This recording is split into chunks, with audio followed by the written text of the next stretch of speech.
Evacuation.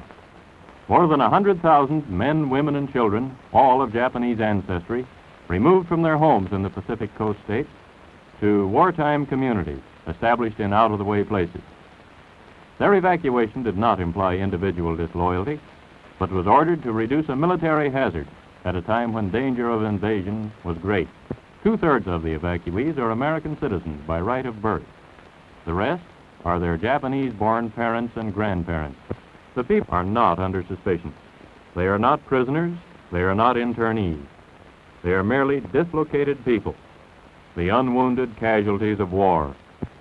The time, spring and summer of 1942. The place, 10 different relocation centers in unsettled parts of California, Arizona, Utah, Idaho, Wyoming, Colorado, and Arkansas. The relocation centers are supervised by the War Relocation Authority, which assumed responsibility for the people after they had been evacuated and cared for temporarily by the Army. A relocation center, housing from 7,000 to 18,000 people.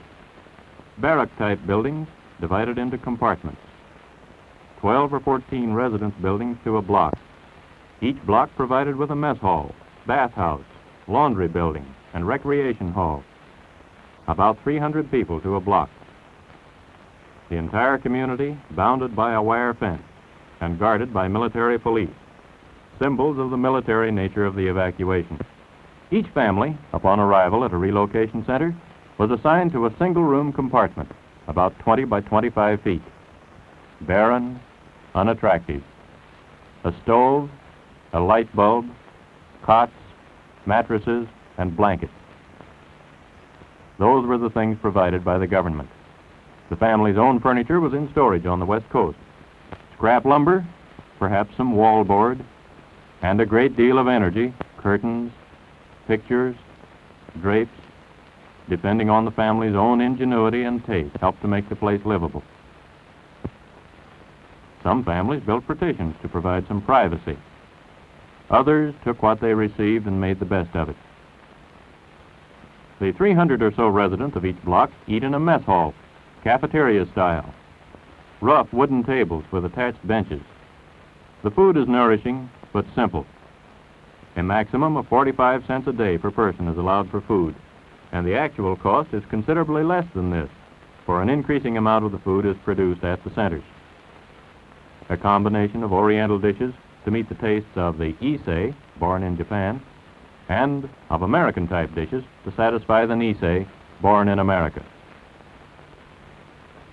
Lands that had never been occupied or farmed were chosen for most of the relocation centers. Most of the land was covered with desert growth, or with timber in the case of the Arkansas centers. It had to be cleared before farming could start. Then it had to be leveled, and irrigation ditches laid out or rebuilt in order that the people could produce a part of their own food.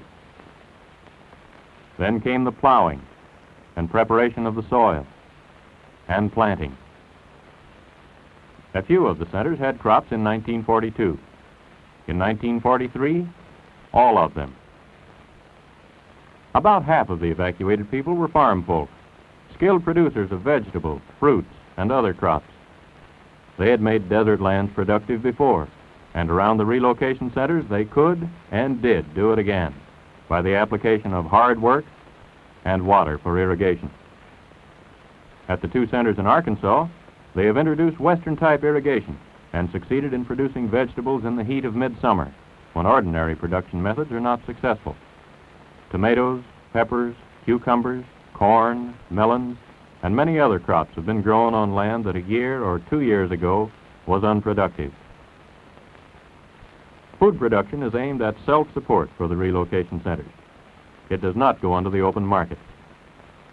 From the field, it goes to the center warehouse. From there, it may go to the kitchen, or it may be shipped to other centers. The Arizona centers are most productive in winter. The others produce only in summer or fall, so vegetable crops are exchanged. Besides the workers engaged in farming, it takes many others to handle food in the warehouses, in transportation, in the kitchens. To keep the rolling equipment, trucks, cars, and tractors in operation, it takes mechanics and machinists. Water mains have to be laid and repaired.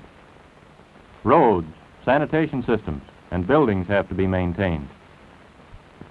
At the Arkansas centers, the land is covered with trees, and the clearing process provides lumber for construction and firewood for heating. Those who work are paid. Wages by outside standards are low. $12 a month for beginners, $16 a month for most of the workers, and $19 for professional people such as doctors and others on skilled or difficult work. The workers also receive a small cash allowance for clothing. The money received as wages lets an evacuee buy the things he needs, which are not provided by the government. But most have had to draw on their savings to live as they would like to. In each center, a cooperative business association operates stores which handle clothing, toilet articles, and the merchandise which would be needed in any community.